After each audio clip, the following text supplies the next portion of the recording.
Well, there it is, the pitch being prepared for the first ever test to be played between Australia and France on Australian soil. It had been raining in Sydney and the ground needed a bit of attention before the players could use it. But despite the rain, on June the 11th, 1951, there were 60,160 people at the Sydney Cricket Ground. And they were there in their thousands, 60,160. France had shown that they were exhilarating in their football, unorthodox, spectacular, everything that rugby league fans want to see. And they didn't disappoint today. The Australian side was Clive Churchill fullback, Johnny Bliss and Johnny Graves were the wingers, Noel Hazard and Gordon Willoughby the centres. There's the players being introduced to Sir William McKell, the then Governor-General, and of course still patron of the Rugby League. And with him was Jersey Flegg, the President of the Australian Rugby League, as the kick-off is taken, and the Australian side continuing on. Frank Stanmore was 5'8" with Keith Holman half-back. Noel Mulligan lock. Mick Crocker and Brian Davies from Queensland were the second rowers. Dennis Donoghue and Duncan Hall front row, with Kevin Schubert the hooker, with a lot of help from Schubert. And there's a try by Crocker, one of 3 scored by Australia in this game. And with Graves trying to add the extras, but he missed that time. The Frenchman tied it up with another penalty goal by Pure Bear to run out winners by 26 points to 15, but they still continued to thrill this huge crowd at the Sydney Cricket Ground with their running and passing and handling, and some of these runs by the second rowers, Ponsonnet and Brousset, were like 3/4. Ernie Ashcroft captained the tourists in the first test in Sydney. The teams were introduced to the usual posse of dignitaries, and 65,000 settled down for a long-awaited duel. The British team included 5 new caps: Lewis Jones, Peter Jackson, Ray Price, Jack Wilkinson and Nat Silcock. It turned out to be a strange sort of game. For much of it, the sides were level. And it was 12-12 with only 25 minutes to go, but suddenly the game ran away for gallant Great Britain. They'd soaked up a lot of pressure, but were somehow helpless when Duncan Hall threaded his way through to dive over. It's turning into a rout now, and Ken McCaffrey has a field day against the tiring tourists. This is his second try. It's Australia's 7th.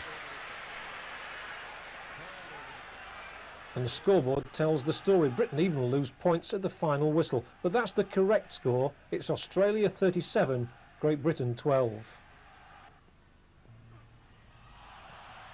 The second test at the Brisbane Cricket Ground was a free-scoring affair. Britain introduced 3 debutants to international football, including wingers Billy Boston of Wigan and Terry O'Grady of Oldham. Huddersfield's Jim Bowden came into the pack to take on the confident Aussies. It's a complicated scoreboard, but it gives the facts. Australia lead 5-2. This was the age of the kicking duels between rival fullbacks. Here, Lewis Jones and Clive Churchill just keep pumping the ball to one another. Never mind about the other 24 players for the final whistle. The Aussies know the score, the British know the score. And when that final whistle comes, it's a sweet victory for the British. They've been the best on the day, no argument about that. They've won by 38 points to 21. It's a crushing margin. During the war years, South had a very colourful history. We never used to play at Davies Park. Couldn't get near the place because the American Army, they confiscated the whole park for a searchlight brigade and ACAC parade. They were trying to save the gasworks there in case there was an air raid.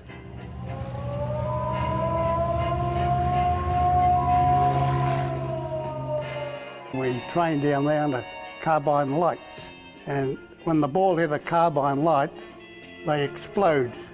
There was shrapnel everywhere and blokes diving everywhere, and plenty of language.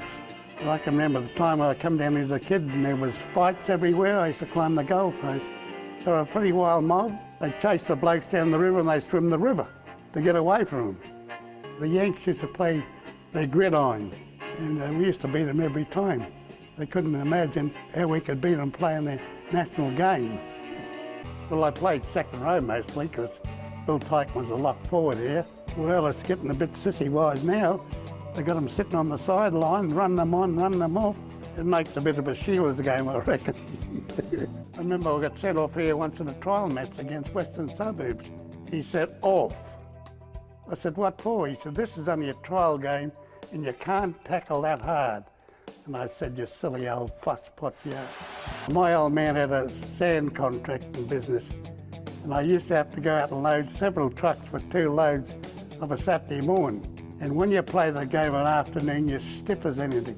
And the army had a shed here, we used that as a clubhouse for years and years. We had plenty of merry times in it, I can assure you. So you followed each other's company, and this is the way you fulfill your life. I think the most I got was £25 once. So I said, listen boys, this will buy 3 5-gallon kegs, and that's where I spent it. The players just played for love.